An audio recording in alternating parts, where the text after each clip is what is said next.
Assalamualaikum warahmatullahi wabarakatuh. Alhamdulillah tadi antum sudah memperhatikan video tentang ruang dan interaksi antar ruang. Semoga antum sudah memahaminya.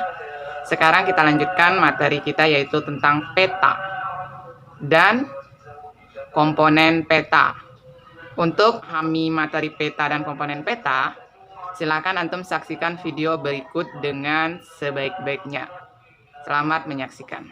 Lokasi suatu tempat dapat diamati dari sebuah peta. Peta adalah gambaran permukaan bumi pada suatu bidang datar dan diperkecil dengan menggunakan skala.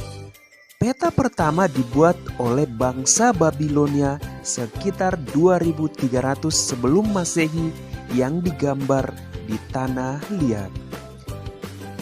Orang yang ahli dalam pembuat peta disebut dengan kartografer, sedangkan ilmu yang mempelajari pembuatan peta disebut dengan kartografi. Sahabat belajar harus mampu membaca peta agar dapat memperoleh berbagai informasi yang dibutuhkan. Bagaimana memperoleh informasi pada sebuah peta? Perhatikan peta sebagai berikut. Ya, jika kita amati, sebuah peta terdiri atas beberapa komponen penyusunnya. Komponen penyusun peta terdiri atas judul peta, skala peta, orientasi utara, simbol peta, garis koordinat, insert, legenda, dan sumber peta.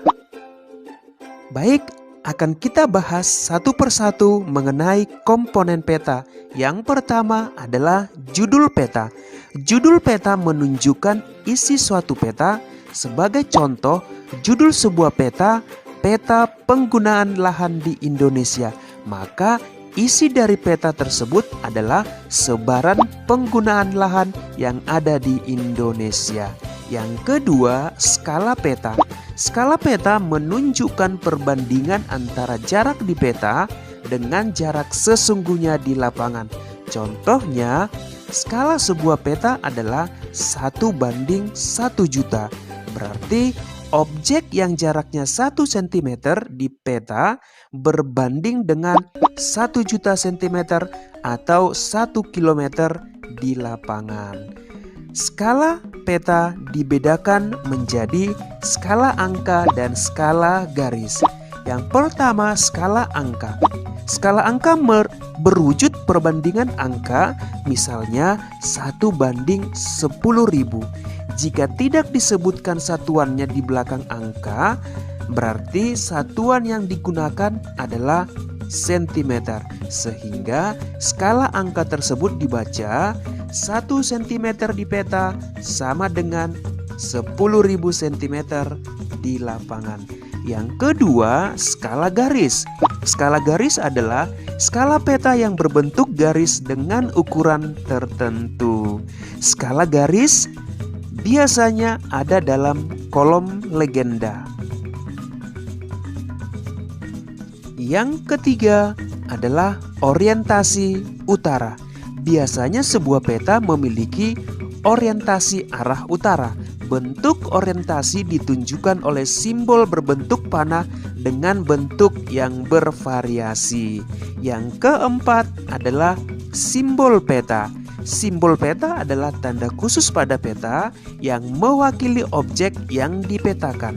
Berdasarkan bentuknya, simbol peta dapat dibedakan menjadi yang pertama, simbol titik.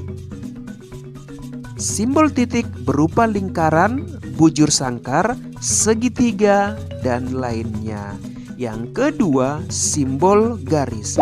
Simbol garis dapat digambar dalam beragam bentuk dan ukuran ketebalan. Simbol jalan biasanya berupa garis kontinu tanpa putus-putus dengan ketebalan sesuai dengan kelas jalannya. Yang ketiga adalah simbol warna. Simbol warna digunakan pada peta dengan aturan tertentu. Tidak sembarang warna dapat digunakan untuk objek-objek tertentu karena ada aturan perpetaan. Misalnya, warna perairan seperti sungai, danau, dan laut diberi warna biru. Jalan diberi warna merah dan lain-lain. Yang keempat adalah simbol area. Objek yang digambar pada peta biasanya berupa ilustrasi dari objek yang ada di lapangan. Simbol area juga memiliki aturan tertentu dalam pemetaannya.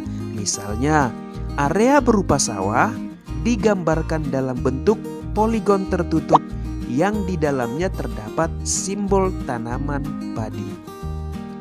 Baik, kita lanjut kepada komponen peta yang kelima adalah garis koordinat. Garis koordinat adalah garis hayal pada peta berupa koordinat peta dalam bentuk garis lintang dan garis bujur.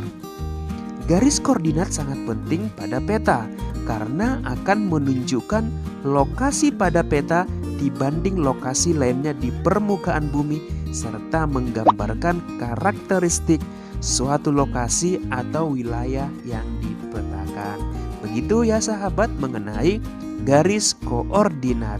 Yang berikutnya adalah insert.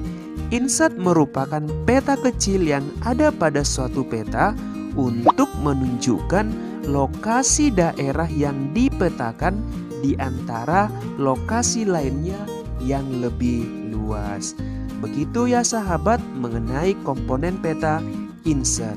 Kita lanjut komponen peta yang berikutnya adalah legenda. Legenda menunjukkan keterangan semua objek yang ada atau muncul pada muka peta.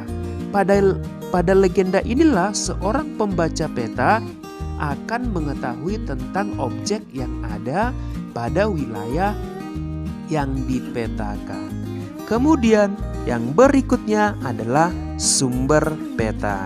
Sumber peta menunjukkan orang atau lembaga yang membuat peta. Dari sumber peta inilah diperoleh informasi untuk pembuat peta sehingga bisa dinilai kualitas peta yang dihasilkan. Begitu ya sahabat mengenai pengertian peta dan komponen. Alhamdulillah antum sudah menyaksikan materi tadi tentang peta dan komponen peta. Untuk meningkatkan pemahaman antum, silahkan antum baca di buku paket materi tentang peta dan komponen peta serta mengerjakan lembar kerja yang sudah ada pada antum. Saya akhiri, wassalamualaikum warahmatullahi wabarakatuh.